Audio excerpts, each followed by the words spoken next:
Welcome to JC royal kitchen. இன்றைக்கி நம்ம கிச்சனில் சேமியா பால் பாயசம் செய்ய போகிறோம்.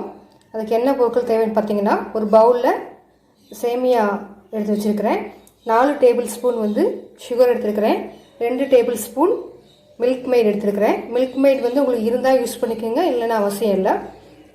தாளிக்கிறதுக்கு முந்திரி, திராட்சை, 2 ஏலக்காய் எடுத்துருக்கிறேன், 1 கப் தண்ணி எடுத்துருக்கிறேன், 1/4 லிட்டர் பால் எடுத்துருக்கிறேன்.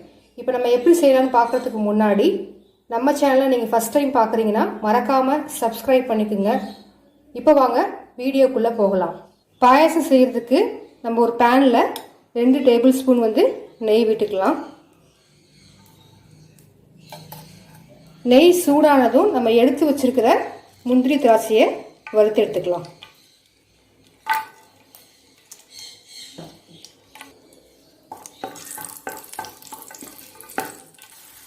முந்திரியும் திராட்சையும் நமக்கு நல்லா வறுபட்டுருச்சு. இதை எடுத்துட்டு இதே நெய்யில் நம்ம எடுத்து வச்சுருக்க சேமியாவை போட்டுக்கலாம்.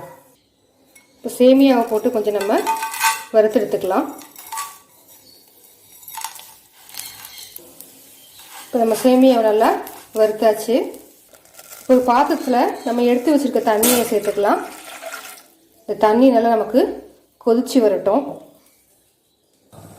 இப்போ தண்ணி நல்லா நமக்கு கொதிக்க ஆரம்பிச்சிச்சு. நம்ம வறுத்து வச்சு சேமியாவில் சேர்த்து சேமியாவை நல்லா நம்ம வேக வச்சு எடுத்துக்கலாம்.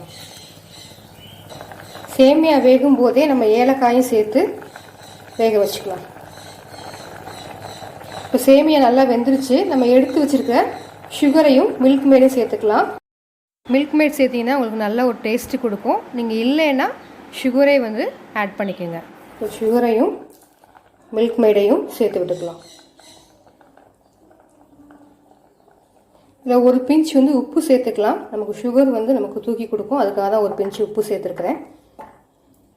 இந்த ஸ்டேஜில் உங்களுக்கு சுகர் போதுமானு செக் பண்ணி பார்த்துக்குங்க.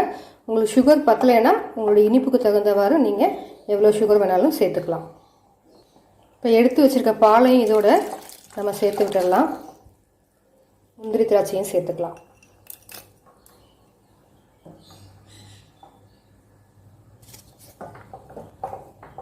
கடைசியாக ஒரு 1/2 டேபிள் ஸ்பூன் நெய் சேர்த்து நம்ம ஆஃப் பண்ணிடலாம். பால் ஊற்றுனதுக்கப்புறம் ரொம்ப நீங்கள் கொதிக்க விடக்கூடாது, திக்காயிரும். அதனால் நம்ம அப்போ அடுப்பை ஆஃப் பண்ணிக்கலாம். இப்போ நமக்கு சேமியா பால் பாயசம் ரெடி ஆயிடுச்சு. இந்த ரெசிபி உங்களுக்கு பிடிச்சிருந்துச்சுன்னா லைக் பண்ணுங்கள், ஷேர் பண்ணுங்கள், மறக்காமல் நம்ம சேனலை சப்ஸ்கிரைப் பண்ணிக்கோங்க. மீண்டும் உங்களை வேறொரு ரெசிபியில் சந்திக்கும் வரை நன்றி, வணக்கம்.